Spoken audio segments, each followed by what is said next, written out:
It's the JT Cho Show! 10, 9, 8, 7, 6, 5, 4, 3, 2, 1. Welcome back, everybody. This is episode 16 of the JT Show. Today is February 4th of 2020. Today we're going to have a special guest on the telephone. It's going to be a guy named Hill. I met him in the military. We're going to talk about transitioning from the military to civilian life. I feel like it's an important topic that doesn't get talked about. We'll give our opinions on it. He's going to tell you your story. I might sum mine up. I don't want to rush him at all because that's kind of rude. We've been wanting to do this for about a month now, just, conflicting schedules, but we felt like today was probably the best day. Threw in a new intro video, just gonna start throwing in gaming highlights. I'm not a pro or anything like that. I just like playing a lot of video games. So without stalling, I'm gonna give him a good old call on the telly, and we're gonna start this interview.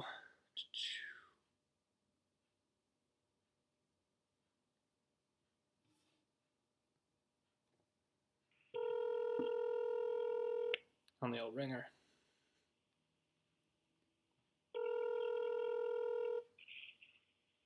Jello. Hey, you're on the JT Show. What's up, Hill? What's up, man?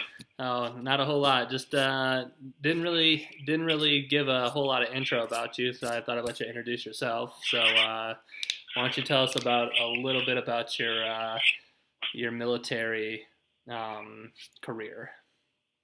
Oh, that short stint.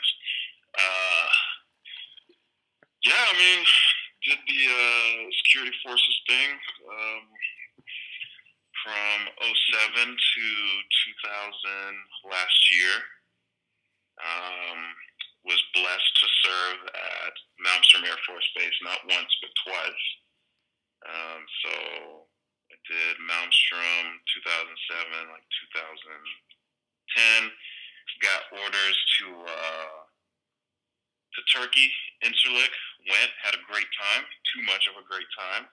Lost my follow-on orders to Aviano.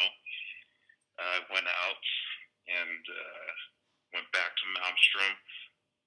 Went out on a set camper one time, and anyone that's been on a set camper knows exactly the nonsense that just eats at your soul being out there. So I went back to my supervisor after one trip out on a set camper and told him that if he ever sent me out there again, I was going to blow my fucking brains out.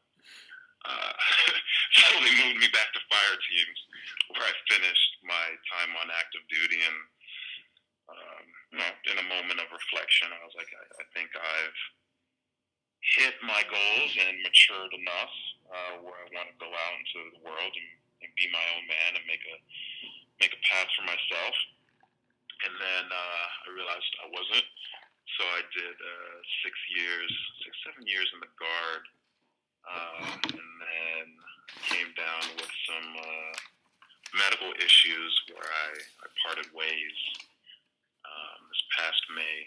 So my first day as a civilian fully again was May the 4th, 2019. I was like, man, this is like some poetic ass shit. Some Star Wars ass shit, May the 4th be with you. And yeah, it was pretty cool.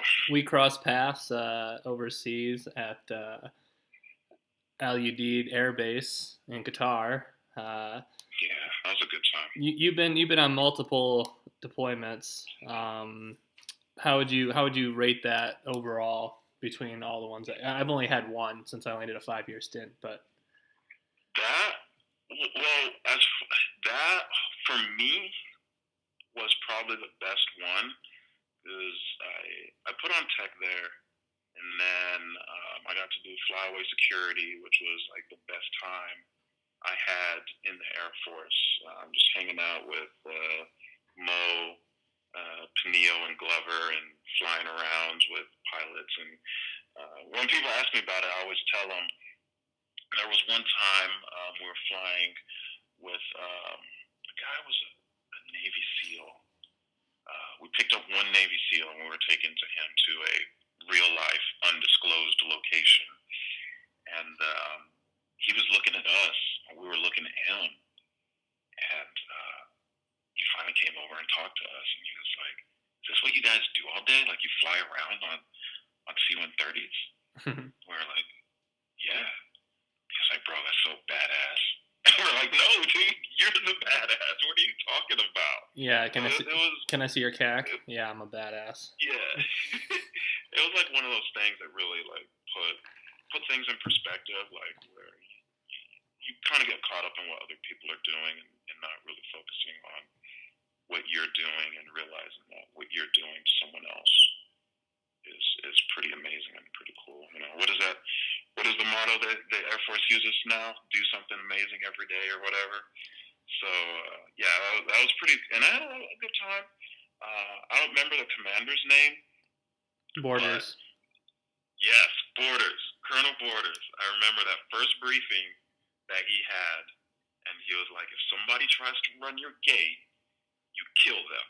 And I was like, "This is the commander I've always wanted." Now, So, undisclosed rumor, this was never confirmed, but apparently the man painted. I don't know if you heard this story. And some airmen might have this is all rumor speculation, but some airmen got in trouble to an incident where you can lose a stripe. So he sat him in his office, and instead of yelling at him or immediately starting, doing what typical commanders do and tearing into you, sat calmly and asked him questions about his favorite basketball team and what kind of because he was a shoehead, but he asked him different questions, and he was painting this whole time, and he went through an entire conversation. This is all rumors, and then he went through an entire conversation. And then at the end, he turns around the painting, and it's a stripe, and he's like, "This is what I'm taking from you." And I was like, if that was real, that is one of the most savage things I probably could have ever. I mean, say what you want about the guy, but if that's real, then good for him. I wouldn't doubt it. Like, the times I interacted with him, like, I really got a sense, like, this dude has, like, the driest sense of humor I've encountered in a long time. And I got a dry sense of humor. I was like, this dude's jokes are going way over my head. And he was a classic movie reference, too.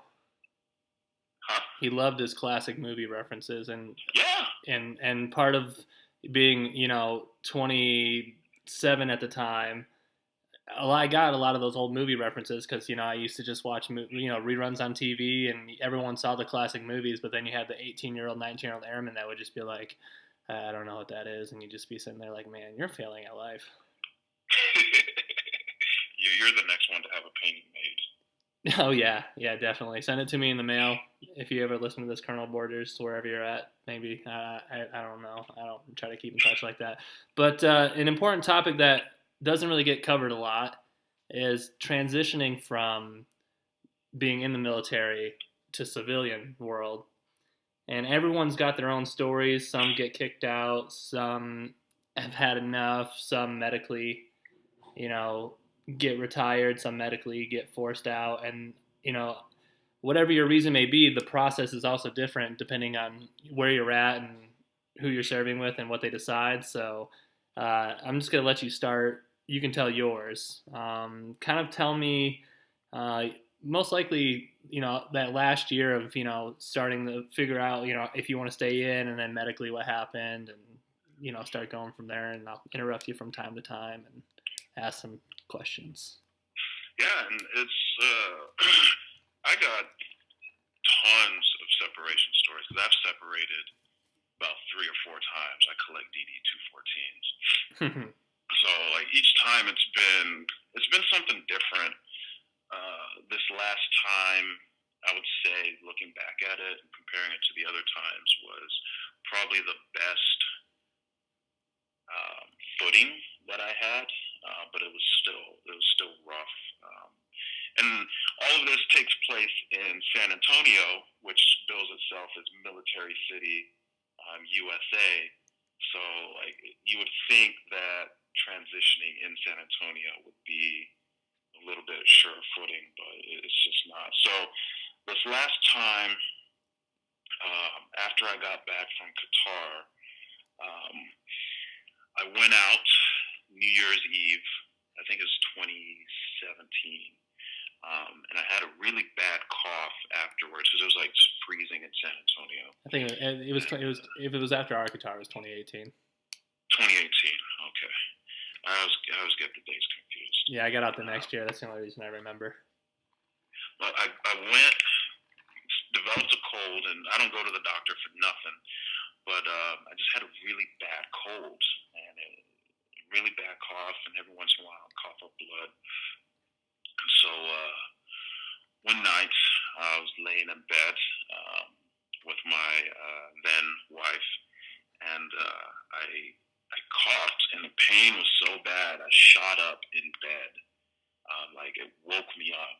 And she looks at me, and she's like, "What's wrong?" I was like, "I need to go to the hospital." This is a bit like this is immediately like, tears are flowing from my eyes because I coughed. Right. So I went to an urgent care facility.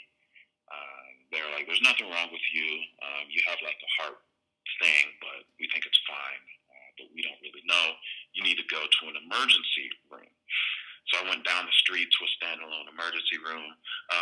Baptist emergency something on Houseman in San Antonio. Don't ever go there. The nurse that I dealt with, he made it seem like he thought I was there to get drugs. Yeah, I mean, not you specifically, but I mean, yeah, nurses do that a lot.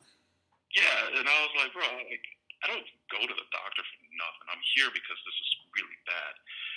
But they did their tests, said that there was nothing wrong with me, and they sent me home. And that same night, kept coughing. I could barely get up and down the stairs. Like I was in bad shape. So I went down to Brooke Army Medical Center here, and they ran all their tests. And they were like, "Bro, we don't know what's wrong with you. We can tell something's wrong, but we don't know." And they did one final test where they put iodine in my blood, and they put me in the CT, the CAT scan. And they come back, and they're like, "We know what's wrong with you. You have a blood clot in your lungs. We're going to admit you right away because you can die, like right now." I was like, "Oh, shit." So I was in the hospital for, I think, about a week or so, over my birthday. Not a good way to spend the birthday.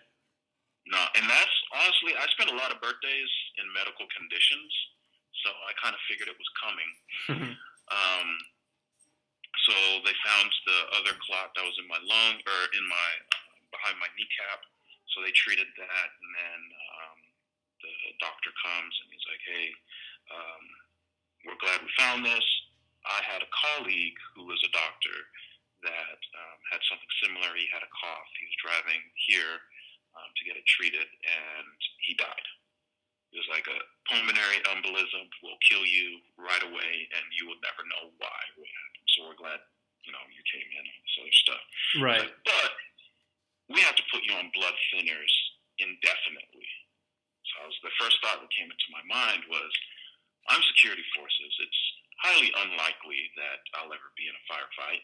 But out of most of the other career fields, it's also highly likely I'll be in a firefight. Right, you're not going to expect someone from finances to whip out their calculator and not only get your pay wrong, but take fire at the enemy effectively. Yeah. Or at all, period. And then still calculate your pay wrong at the end of everything. Right. I was like, what does this mean for my career? Like this, I'm dead weight. I'm useless now. I can't go out and do my job if, a paper cut, I start bleeding and I need a Band-Aid. Tourniquet. So I knew then the writing was on the wall. And one of the reasons I transferred to the Guard is I wanted to start preparing myself. So I was going to school, doing all that good stuff, and luckily I was about to finish my degree. And so long story short, ended up separating, kind of gently pushed out the door. I got my evaluation back that said I was not medically fit. Happenstance around the same time that my contract was ending, so I couldn't re-enlist because I was medically coded. So I just kind of scooted out the door quietly. But yeah, it really sucked. I thought that this time transitioning would be easier because I was about to have my degree. I've been doing some work in the field I was going into, marketing, and I was unemployed for 18 months.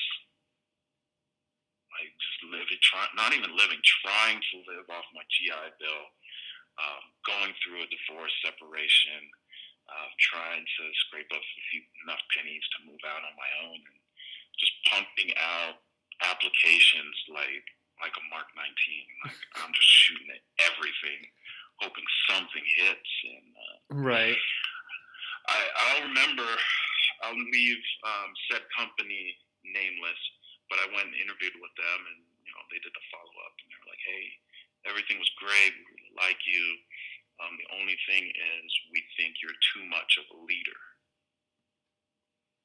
So they don't want people leading from the bottom, or what? Well, I was like, "Bro, what's the problem? What do you mean? Do you just want me to be mindless and not try to improve this company or myself throughout my time here?" So that was an excuse I got. So San Antonio's got like 20 chambers of commerce. One of them I interviewed with, and they told me that because of my military experience, they thought I was an in-the-box thinker, and that I couldn't think outside of rules and regulations, which gave me a nice chuckle because we're security forces. The only reason we know the rules is to break the rules. Yeah, you always learn the rules. You learn how to do the job correctly, so you cannot do the job. So that was an illuminating experience. But I think the worst thing is just when you get ghosted, where you think something's a really good fit and you just never hear anything back. And looking back at TAPS, I've always held a grudge against that program because I felt like when I went through it, when I was separated from active duty, that it was more so geared towards officers, and that officers are the ones that benefit from that. And even in San Antonio, again, military city, it's a lot of the stuff and opportunities are geared towards officers. And it really leaves enlisted folks in a bad position unless you retired, and then you can go back as a contractor. But junior enlisted, once we get out and we're on our own, you're really on your own. Nobody really shows you how to write a resume, how to take the skills that you've learned and translate them into soft skills. Interviewing, I've given briefings in front of colonels, and a one-on-one interview was the most nerve-wracking thing ever. Like sweating profusely and stumbling over words and not knowing what to say and what to do. So this last time, it was a real mental drain on me because 18 months of not being employed will make you question your manhood. Right. In a sense that nothing else will make you question your manhood. Like, am I good enough? Yeah. Yes. Exactly. Am I good enough is the question that will weigh on me every single day. So yeah, that was my last experience, and I was lucky enough to find a position where they were like, you know what, we'll just take a shot on you and see what happens. And then, the one thing I'll say that we're never really taught is networking. And I think that even though I didn't really get my current job from networking, it was just like a random shot in the dark. But a lot of the interviews that I had where I felt like it was a real possibility that I could end up there, I got from networking and knowing people that know someone who's a cousin of the janitor who empties the HR executive's trash. Like that's something that we're never really taught about or told about, and so it's balls to the wall. And it's the old saying, it's not what you know, it's who you know. And sometimes you're just sitting there going, I have what they want, I just don't know the right people. Yeah, and it's a weird it's a weird transition because in the military, people that are, I got this position because I know the commander's secretary or whatever, we're drinking buddies or whatever. It's really frowned upon. Like you're a brown noser. Like nobody wants to, be associated with that person because we try to strive on merit only. But in the civilian world, it's your merit is worthless, even if you're not qualified for this job. If you're, the vice president's cousin's secretary, and y'all go get drinks on the weekends, then you'll get put in the back door, and you'll bypass more qualified people. And based on how not every single leadership unit is toxic, but there is some toxic level in almost every leadership unit. And depending on how toxic your base is, merit gets thrown out the door when it comes time to promotion too. But on the outside world, it is, again, it's, yeah, you're doing everything you need to do at work, but, are we friends on the outside? Like, who do you know? Are you a good person to hang out with? And a lot of the civilian companies that I've seen my friends work for, I'd say a good 75% majority of them are the people who get hired or the people who promote are the people that know somebody, or I play golf with my boss Rick on the weekends, things like that. And the one thing about rank structure is, in the military, you're not really allowed to interact on those levels. Like, you're never going to see an airman golfing with their commander unless it's some charity event for some tournament. But if they're doing it on the weekend, then there's something wrong there. So someone should definitely look into that. Yeah. But you almost start to, it's nonsense. It's BS, but you almost appreciate the facade of no fraternization, none of that. And it happens, but you appreciate that. At least we're trying to make it that way. But in the civilian world, it's like, who cares? Right. And,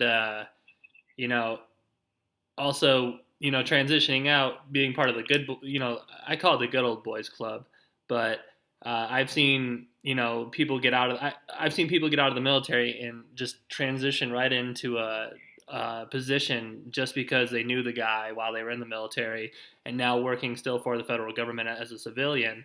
One of the only reasons that they got that job was because they knew somebody. I myself was offered a job like that, but where I was living, Cannon Air Force Base in Clovis, New Mexico, that is a very toxic city. And I wanted nothing to do with New Mexico or to ever, if I were to raise a family, being one of the lowest levels of education for a state, for the school districts. I didn't like the climate, I didn't like the people, and I wanted to get out of that, terrible place that a lot of people, for some reason, go back and visit. I've never, it's so weird, but I basically was told, yeah, I don't even need a real, I just need some sort of resume. It doesn't really matter what's written on it, and you'll pretty much get the job. But for me, I didn't really want to get handed to a job like that, and the job that I was offered, I really didn't have any interest in doing whatsoever.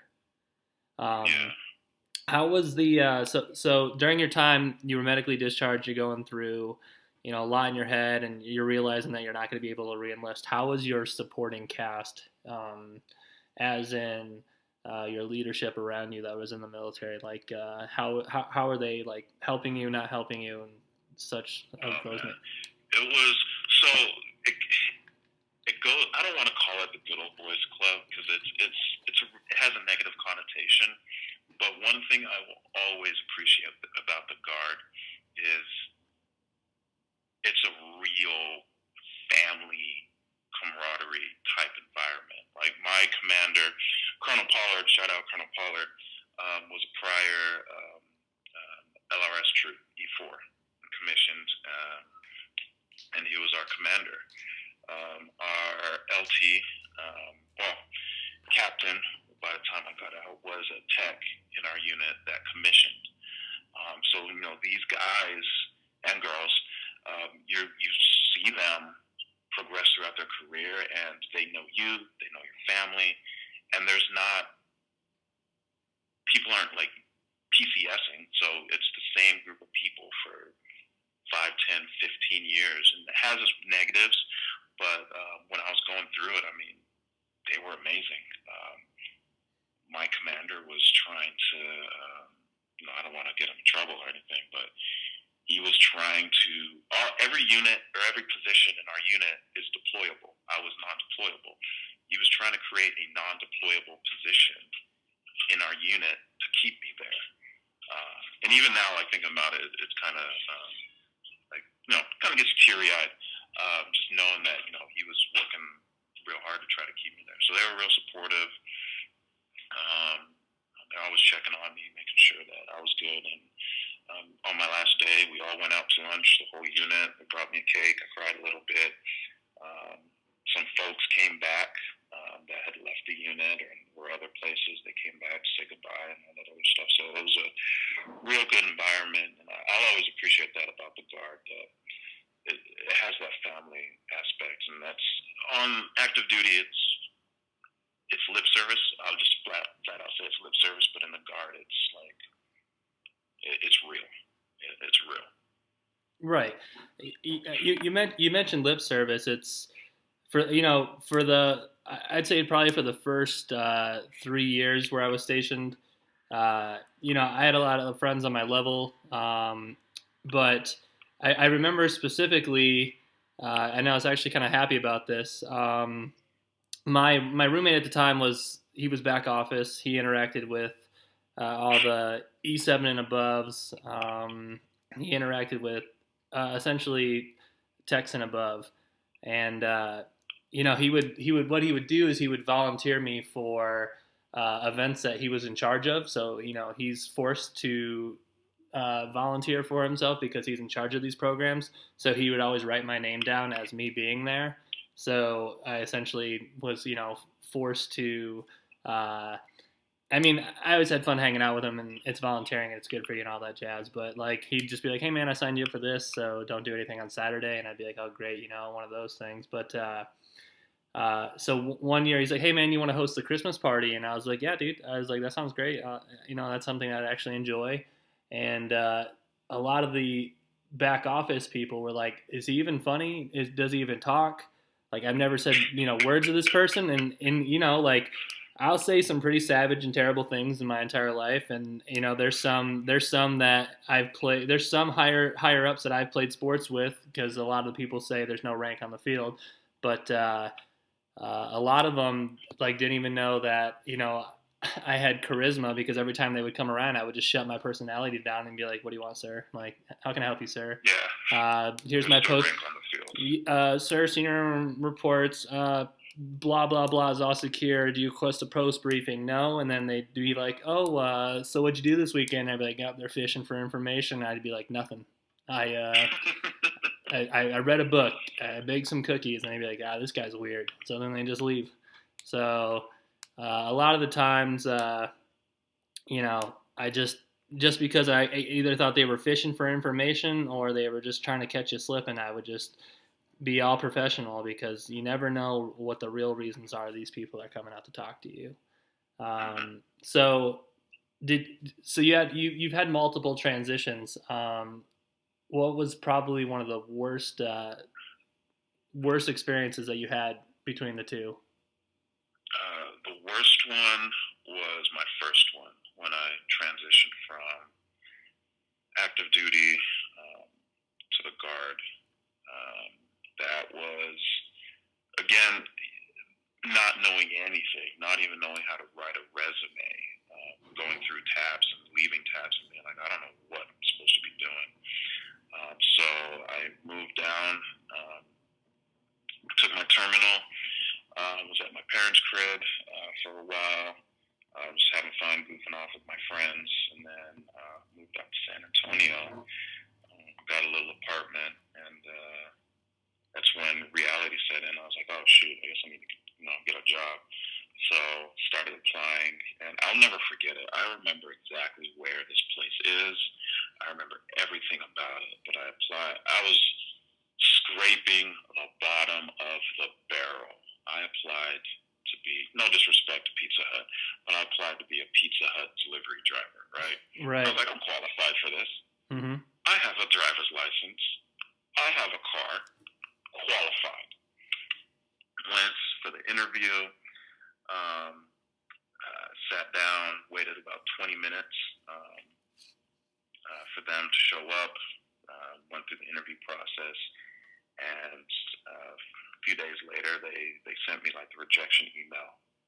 I was like, I don't understand this.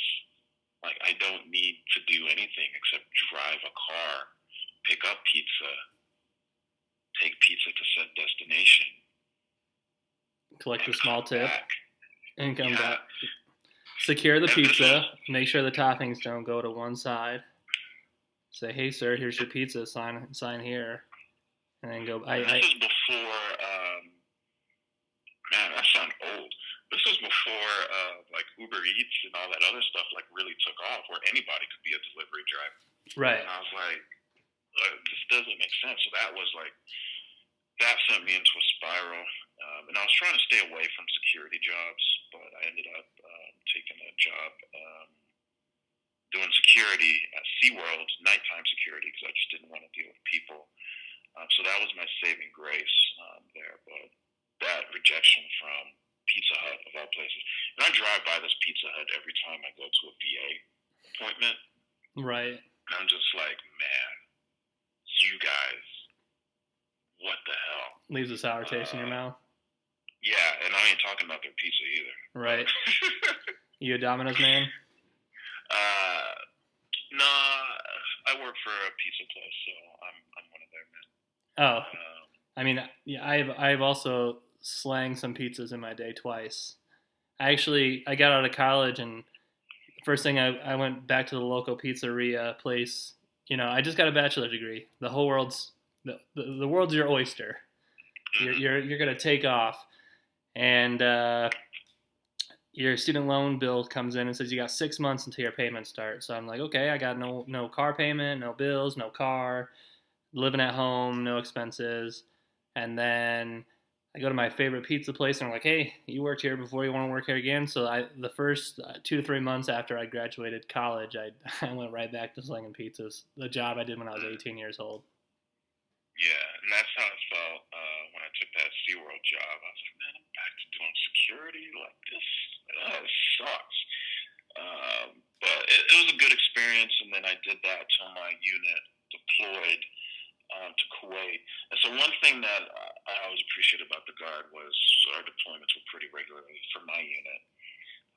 So I knew roughly every time when the deployment came out, I'd be like, all right, I'm leaving this job. You guys ain't going to see me when I come back. So those gave me a good opportunity to go away, stack some chips, and then come back and, start applying for different jobs. But, yeah, that Pizza Hut rejection was the worst. The leadership, too much of a leader, was the worst. Inside the box thinker was god-awful. And, these people, when they tell you these things, they're not realizing that it's an indictment on you. Because they're not, it's not really saying your skills aren't good enough, because we know they'll hire people that don't necessarily have the skills. It's just saying, basically, we don't like you. So, yeah, once you make it to the interview part. Yeah. Yeah, because your resume is good enough to get you to the interview. So it's really a commentary on your personality. And the new thing that I absolutely can't stand is what are those personality quizzes that are part of job applications? Yeah, specifically a lot of the online ones, which are most these days. Yeah, and anytime when I was applying places, if an online quiz popped up, I was like, I'm not applying for this. If you don't want to meet me in person to learn more about my personality and who I am, then I don't need to be there, because there's things that just don't come across. And I really feel that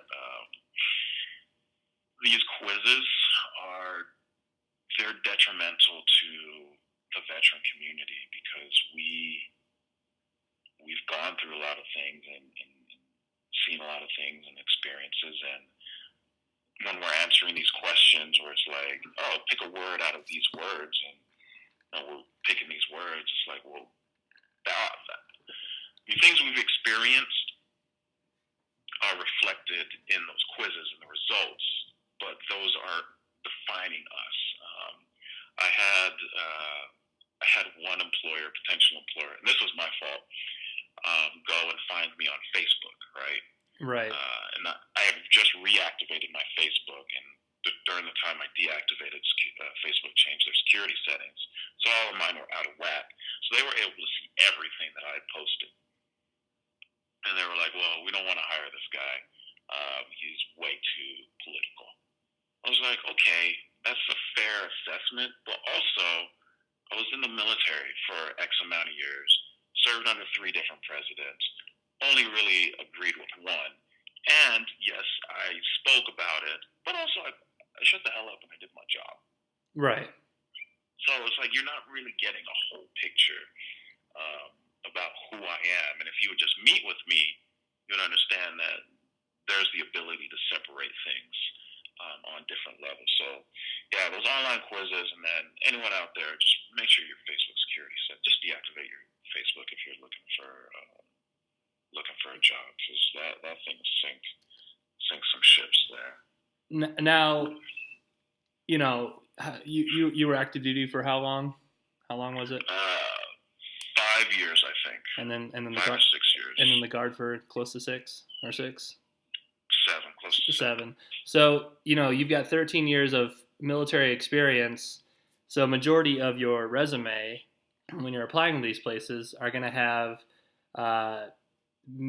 essentially your experience in the military as civilian as you can put it.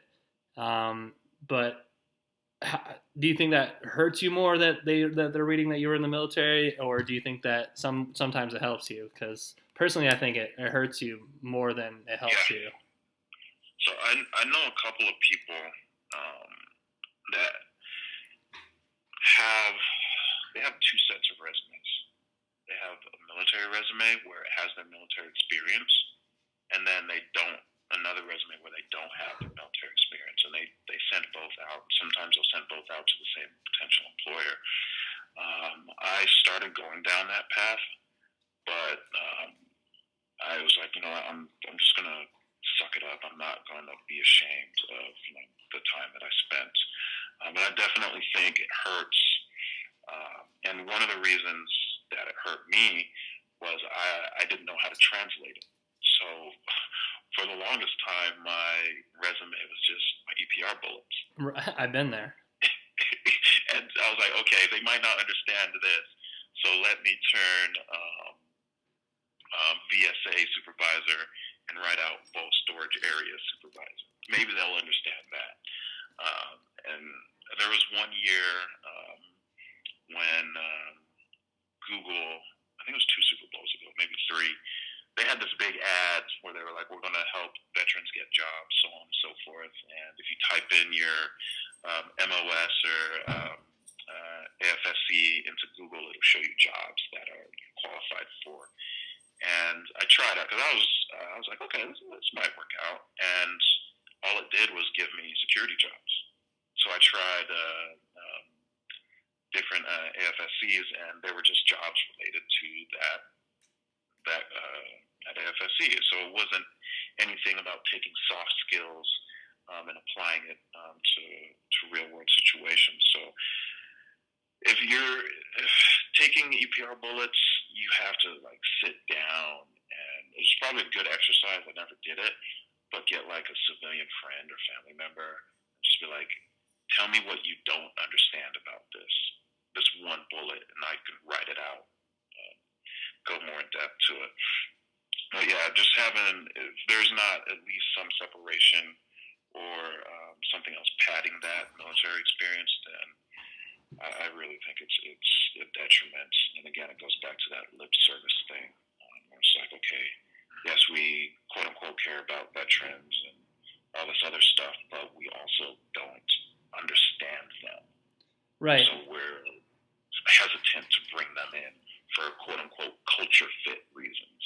Yeah, because they think that Like, I mean, 1% of Americans serve, and everyone knows an uncle, an aunt, a mom, dad, brother, sister, cousin, friend. They at least know a couple people in the military, but most generally they don't know that most people most people getting out of the military and most people in the military aren't just government drones who only spit out regulations and rules. We have, everyone has their own feelings and their own personalities and their own way they interact. And sometimes when I feel like they see that, oh, this person was in the military, it's not, oh boy, look at this veteran, he'd be a great fit for our organization. It would be, look at this guy who has no personality, uh, probably already thinking of all the stereotypes that people in the military do. He probably wakes up, drinks coffee, supports Trump, and runs around his house. To work in his what is that company? In his 511 pants. Yeah. His 511 pants, and he's probably got his M4. He's probably got his assault rifle with him, bearing arms because he's an American. And it's rough sometimes. It's because I went through TAPS, and I feel like I feel like TAPS especially, if because there's two parts in my career where I felt like I was a cattle, just another cow in the cattle in the herd, whatever you want to call it. Because the first one was when I got all my shots in basic training, because they line you up in a room, you can't talk, you're just staring at the bald head in front of you because you probably just got a haircut. So they said we don't want to take these unpolished airmen out more than we have to. So let's just get them haircuts and then take them to get shots. So everyone's just got a fresh cut, and then they're just poking you with needles down a line. So you get about 6 to 8 shots in a day. And then I was like, wow, I just felt like some processed meat right there. And the other time was during TAPS, because everybody that I talked to TAPS, I'd say 1 out of the 8 guests that they bring in, only one of them related to me specifically.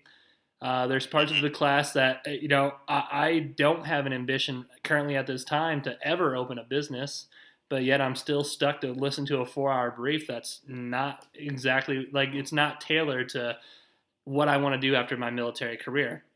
They go and they have you, sit down and write a resume, but they don't care. They don't check it over. They don't go over jargon with you. You go over interviews, but you're doing it with your peers, and a lot of the people, there might be people in who are getting kicked out, who don't care, who are just there because they're required. So there's a lot of skills that TAPS quote unquote offers, but it doesn't follow up. It doesn't, you don't have the right individuals to where you're at. So your TAPS is 10 days. Well, you're in and out the door. We don't care. We've got another 30 people next week. It's and I think at some point recently, maybe in the last few years, there's been some legislation to like overhaul TAPS.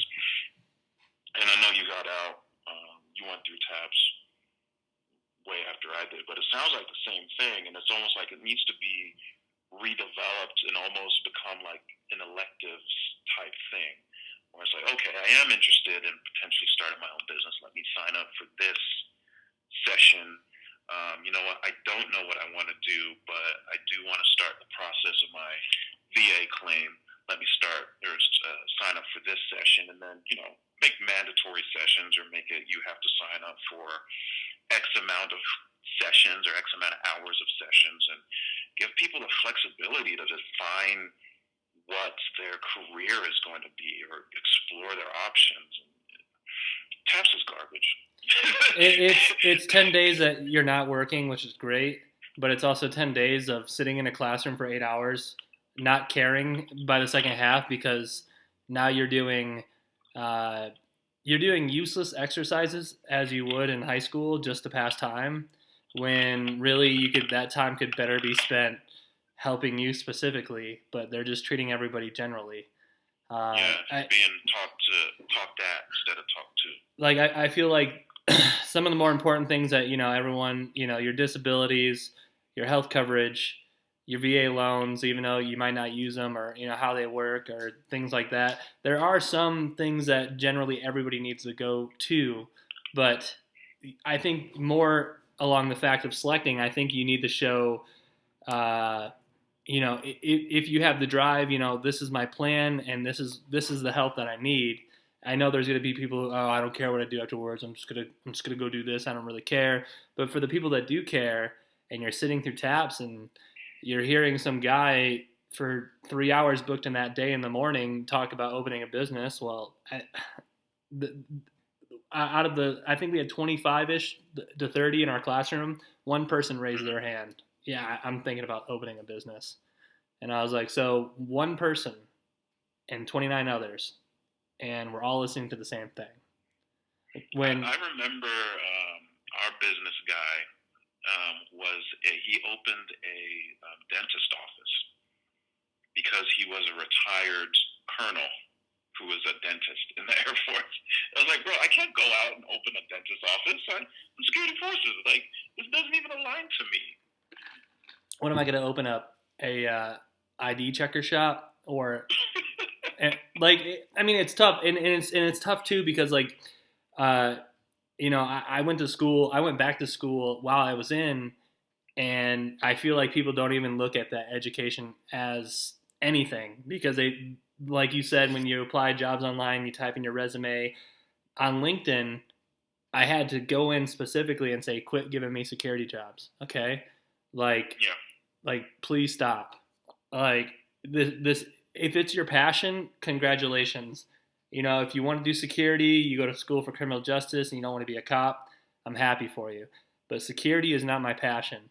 I had a great time when I was in the military, and I met a lot of great people, and I did the job every day like you're supposed to because you volunteered to be there. You signed the dotted line. No one forced you to be there. It's not like those old 70 court cases where, you go to jail or you're going to go in the service, your choice. It's, at the end of the day, like, you chose it. But I don't want to do that with my life. I've seen too many, mostly because I've seen the long-term effects of security on health and stuff like that. And if it's not my passion, then unfortunately, I'm just not going to try any harder than I have to.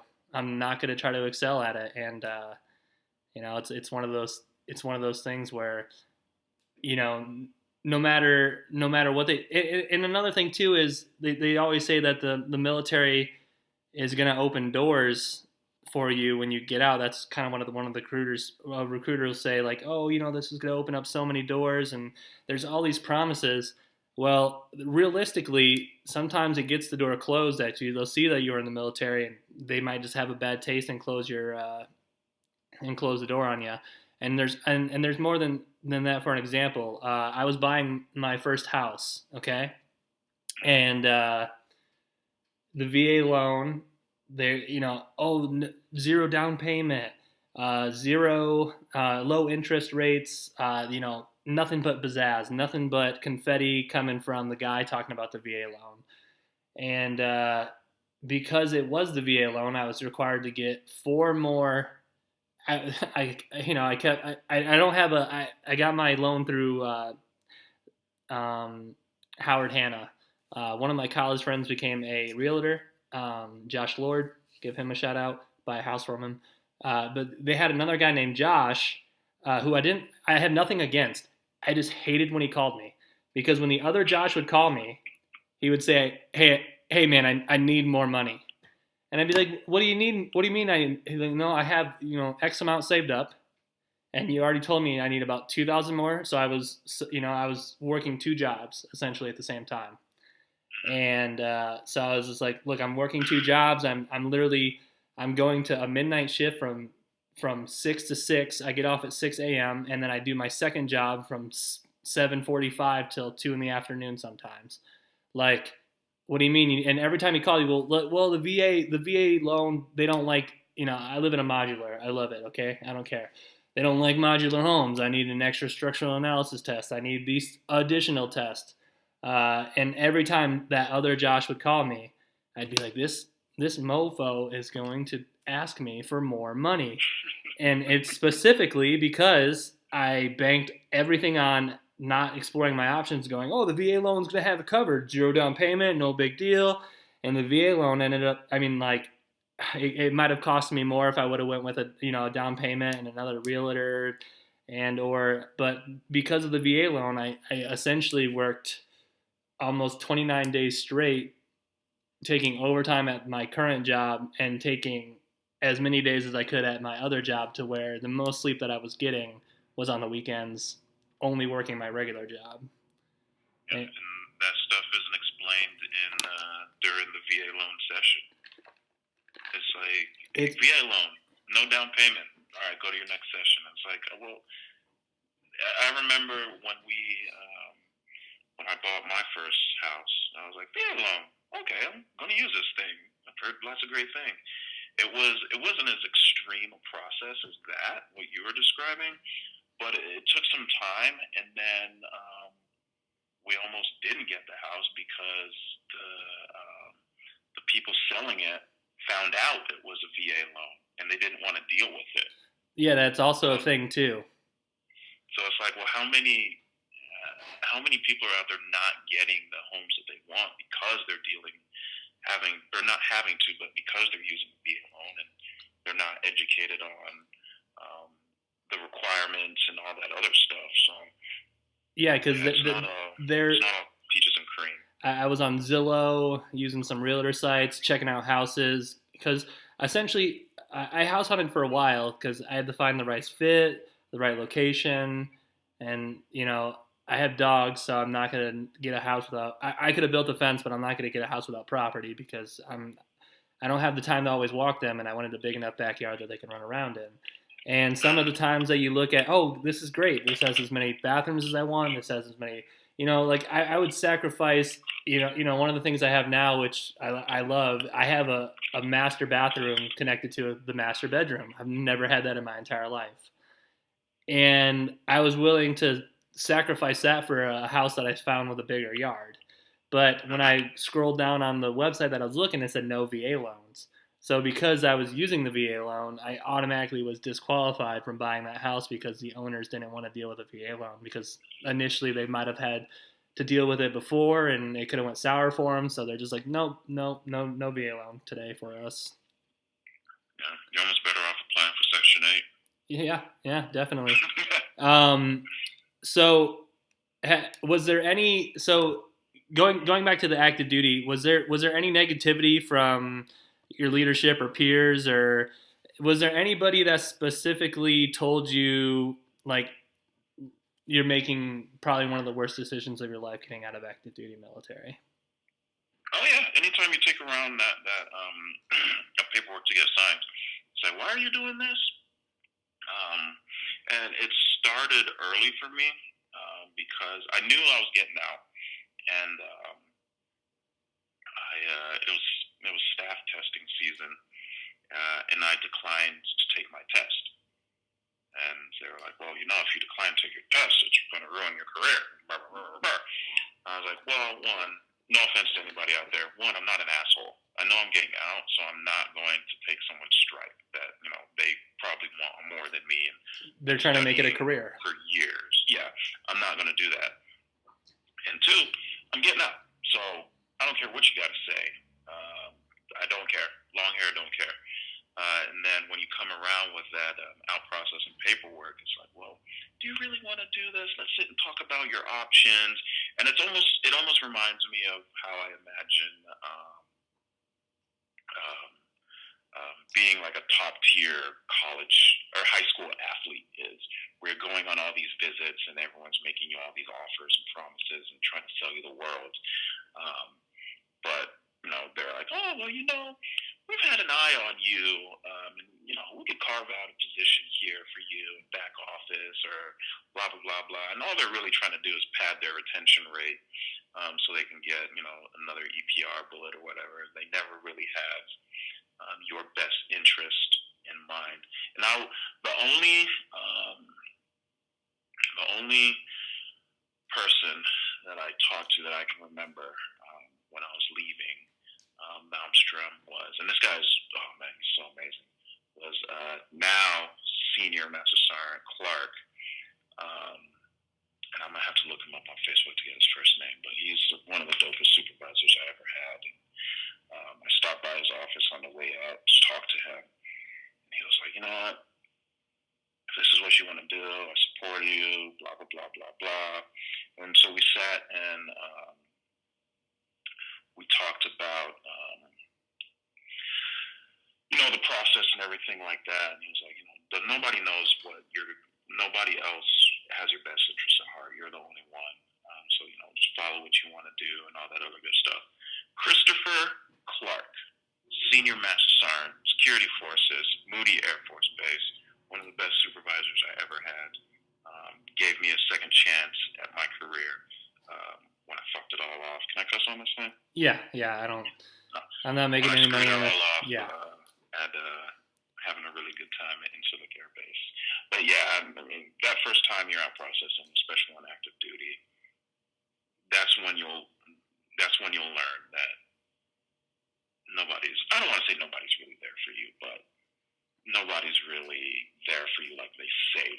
Or there for your specific best interest. They're trying to, like you said, retain you, and that's all they're really concerned about. Yeah. See the first. Okay, so when we were in Qatar, and my plan originally was do this deployment, have that fat check in my savings, and so I applied for some jobs while I was overseas. I got a call back on 2 of them. I interviewed over the phone. The guy goes, "You have a great resume. This is what we're looking for. I can't hire you now, but call back in August so you can set up either on Skype, or if you're visiting your family, closer to home, I can interview you." So August came, and they again posted for the similar position, and I applied for it, and I heard nothing back. And then I got the rejection letter, and I was like, wow. So I called, and I said, hey, does so-and-so work here? Because they essentially said, I had a great resume, and they're like, no, that entire staff was fired. So I don't know if the hiring staff or the supervisor in charge, because I didn't ask, I was just like, whatever. And so I was at this point where I was like, well, I've got a month to either find a job and get out and live unemployed at my parents' house if I don't find a job, or I can just extend for a year. So I ended up extending, wanting to get out because, I went to college, I joined the military, nothing against people who join right out of the military, but, I had 4 years of civilian life as an 18-year-old legal adult in the United States before I joined. So, and not that I was so homesick, but, I just wanted to get back to my roots. I wanted to, feel like a individual person again. I didn't want to have to shave my face every single day again. And, some selfish reasons here and there, but I started to, get to that time where, I'm a 4th year senior airman. Well, not a 4th year. I'm 4th year in the military. I hit my 4th, excuse me. So I'm in my 4th year, going to my 5th. Yeah, because I joined in 13 and got out in 18. So, anywho, I was going up for BDOC and all that jazz, and I had a pretty good flight chief at the time, and then we had a new lieutenant, and I came to work every day, like I said, I'll make jokes, and they know that I'm inappropriate at times, but I'm not inappropriate when the time's not needed, and I'm not going to be inappropriate to the wrong person. They know I have a personality, but they know that if the commander walks in, I'm not going to be on a Game Boy or on my phone with my feet up. I'm going to be doing what I need to be doing. And then I was in confinement for my last 5. I was in charge of confinement for about a month, and then they made it into a program. I was going to say, you went to jail? I ran the level 1 facility for a while. There was a program called PREA, which is the Prison Rape Elimination Act, which they were like, hey, you're really smart and you went to college. We need this done ASAP because the people who were supposed to do it before you just didn't finish it. So I'm looking up rules and regulations that I've never even cracked a book open to, doing Google searches and looking at other bases and calling people. Actually, I called a female I called another base because I was like, hey, I need help on this regulation. And it was somebody that I deployed with, and I was like, wow, it is really who you know sometimes. But I got to this point where, this wicked deployment came up. They're like, oh yeah, this deployment's coming, and it's got wicked, a wicked mission. It's the deployments that when you're enlisting, and it's the ones that you really, really want to go on.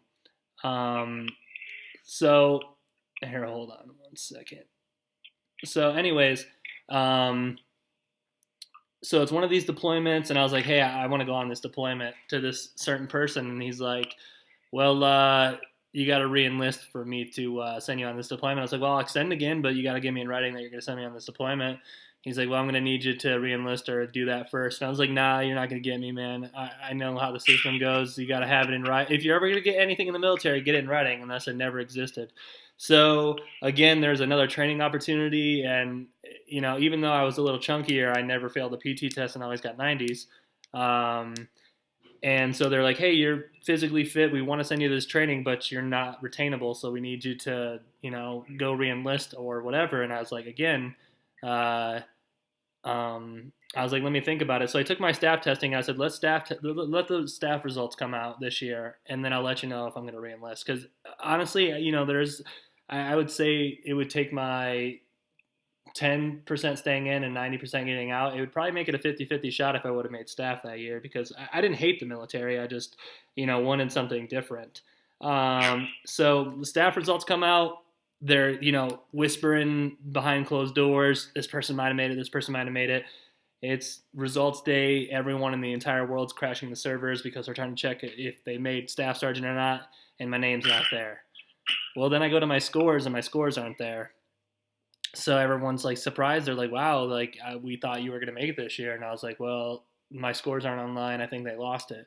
So for about like 3 or 4 months, I'm sitting in this limbo. So it's, I forget when staff results come out, maybe July, sometime in the summer. So I was like, well, they said that my results will be in the next month, on the next results coming out. Well, the next results came out for the supplemental, and boom, my name's not there again. And one of the reasons why I definitely got out was because there were, I'm going to call them kiss asses, who I knew that I couldn't be respectable to, with them being my superior, meaning that they got the 5s on the EPRs that year.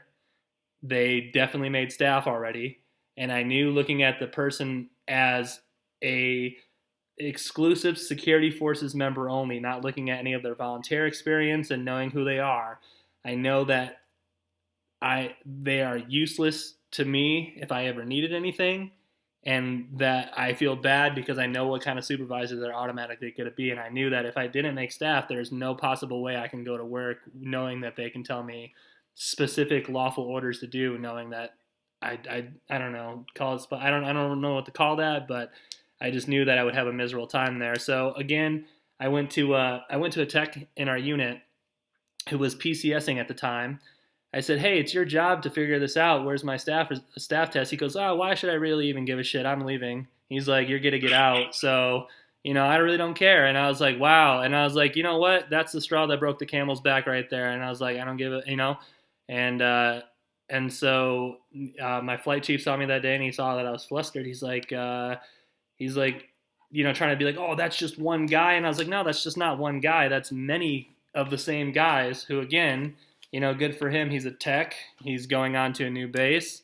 But for him just to tell me that he doesn't care and he's my only option to essentially get my test figured out on a deadline that's rapidly approaching, I was like, you know what? I'm putting all my efforts in. Don't put me up for anything else. I'm out of here. And it ended up, because we got the new back office position that's not a security forces member. We got this, I forget her name, but we got this new female. And she goes, hey, I found out what happened to your test. And I said, what? She goes, yeah, they just left it on his desk. So for months, everyone else's paperwork got processed, and mine just happened to fall on his desk. And it just sat, some civilian, because you have civilian testers who take your test, and he just apparently dropped mine or whatever. But for months, it just sat there, and they were finally like, oh, look at a staff test from the very first time they tested this last season.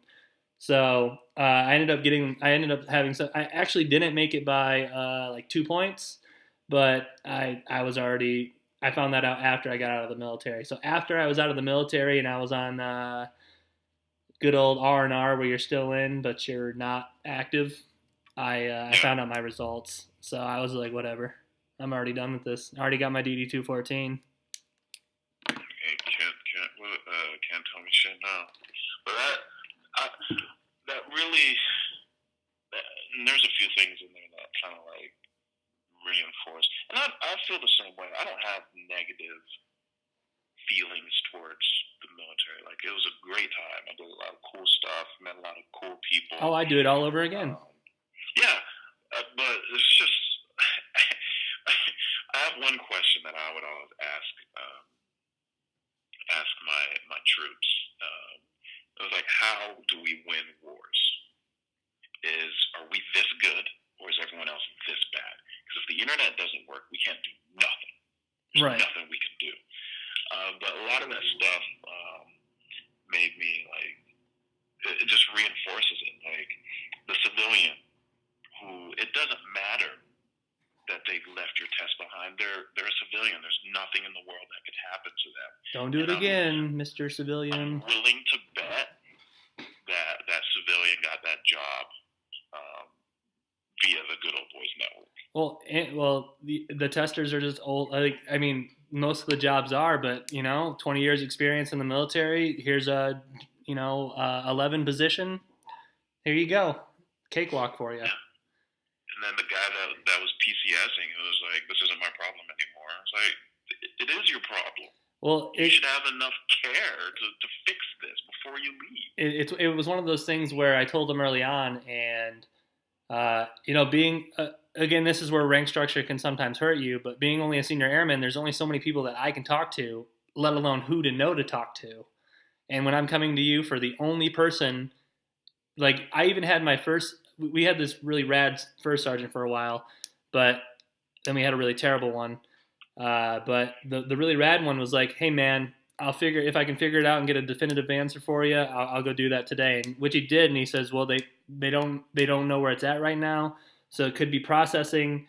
If they lose it completely, you'll automatically make it, but they're looking for it." And then that's where it stopped. And then after the first supplemental came out and they showed the results and mine still wasn't there, that first sergeant was gone. And then the other one goes, "Oh, go talk to the guy in the unit. That's his job to do it." And then I did, and he was just like, "Oh, I don't care. Why should I care?" And I was just like, you know what? There's too many of you in the military, and that's why too many of people with personalities or similar to me get out, is because they realize that, like some of the things that, I mean, like I'm not trying to bash the military, and we just mentioned, I do it all over again. I met some of the best people that I know from the military. You've got this bond that nobody can describe as a civilian, because no one's gone to another country for 187 days straight with essentially nothing, serving with the same people 3 days on, 1 day off, or whatever your schedule may be. You meet some great people, but there's certain things like, "Oh, it's a guaranteed paycheck." That's wrong. Because of an E1 handling my paperwork, I have had 4 missed paychecks. And let me tell you, when you have 4 missed paychecks and you're trying to pay rent and you can't pay rent, and then your landlord who knows the system of the military, can go to your commander and say, "So-and-so airman's not paying his bills," and then you can lose rank because you didn't pay your bills. Now you can't pay your bills. And now you can't pay your bills. There's certain, like, I was fortunate enough to have a roommate who I was like, "Hey man, I'm going to be short this month because I have no money. I have literally $0 that I got paid." And then you go into finance, and they say, "Okay, your paperwork will process. It'll be on the next one." So he didn't make me pay rent. I had enough money to, essentially float for the 2 weeks, and came to the next paycheck. I had 0 money deposited again. So eventually I made him force cut me a check on the spot, which was great. But not being paid for 2 months is probably, why am I even working? Because you have to. Yeah. Because if you don't, you'll go to jail. Yeah. It's like that Parks and Recreation moment. Don't show up to the dentist, we throw you in jail. It's essentially what it is, and those are some of the Bills. I mean, I enjoy the memes too. I enjoy the missing a dental appointment person from the health clinic, and he's rubbing his hands together, and he's like, "Oh, I'm about to mess this kid's career up." Yeah, and I'll never miss that at all. And I think that's it's one of the things I really enjoy about my job. So I'm a marketing director now. So I call this my first real big boy job, where it's in line with what I went to school with, and like I'm on a salaried position and all that other cool stuff, quote unquote. But about once or twice a week, I answer directly to the CEO, and I just yell at him, and he yells back, and then we go back and do our job. It's like there's no like, oh, I can't talk to him because he's a CEO. It's like, hey, you're a dummy. This is wrong. We shouldn't do this. Here's why, and we have a discussion about it, and we both move on because we know that we're there for the job, and it's like we're two people. You have your expertise in this. I have my expertise in that. We'll come together. We'll put our ideas together. We'll yell at each other, and then we'll go home and come back and do it all over again the next day. And I think that's the thing that I enjoy most about the civilian world. And I know like not all jobs are like that, but it's definitely not like I can't go talk to this person because they're too. I'm a senior airman and they're a tech, so I can't talk to them. It's like why? Or you're a person at the end of the day too. Or the fact that if I would have at my civilian job, if someone would have gave me that same answer of why should I not care, man, I'm gonna try to light you up on the spot, and whatever happens. When in the military, there's actual consequences that you already know because they can say, well, you were disrespecting their rank. No, I wasn't. I was disrespecting his character. I was trying to impugn his character. I understand I'm, a lonely individual in the E4 Mafia, but the fact that this man told me he didn't care, I can't tell him off. I just have to be respectful about it. Like, cool, let me go run to mommy and daddy, my flight chiefs, so they can yell at him, I hated that. It makes you feel weird. Yeah. Like, am I an adult? Do I carry a gun to work every day? I'm 28. Why can't I go talk to this person over here? I'm 28 and he's 40 and I can't talk to him. That's weird. But hey, Hale, it's been a pleasure. But I want to give you a chance for taking the time out and doing the JT show. Anything that you want to give a shout out to? Anything that you're doing at the moment?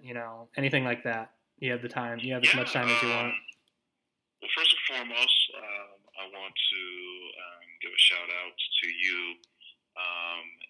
and Sanchez.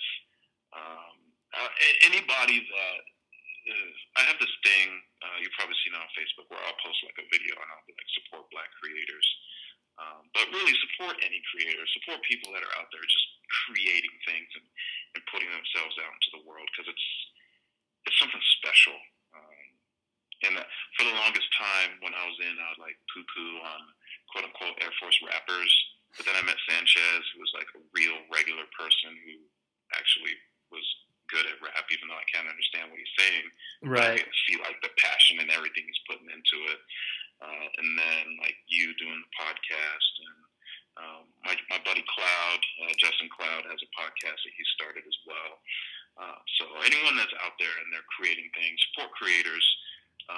Watch their stuff, share their stuff, just help them get it out to the world because you never know at the end of the day who that audience is going to reach, and somebody might have a message in there that they need to hear. And then urbanbrickspizza.com, check us out. We might have one in your area, and then forenzapizza.com as well. Let us know what you think. We're a build your own pizza concept based here in San Antonio. We got a location that opened up recently in Panama, a location coming in Puerto Rico, and a few other overseas expansions. So support veterans, support me by eating more pizza, wings, paninis, and salads. And I love pizza. If I ever find myself down in San Antonio, I'll definitely hit up your pizza shop. And you, of course, like last time, but I'm never going to say no to I still pizza. remember that bouncer kicking you guys out because you guys didn't have shoes on. Oh, yeah. He was hating the Yeah, slides. you got fired. Good. But yeah, man, I just appreciate you, putting this content out there into the world and giving me the opportunity to talk. Well, you're a man of many knowledges, so if there's another topic that you're super passionate about, always hit me up, and we can set something up. But again, thanks for taking the time out today, and go subscribe to all my jazz, everybody. Hill, I'll talk to you later, and we're gonna call that the JT Show.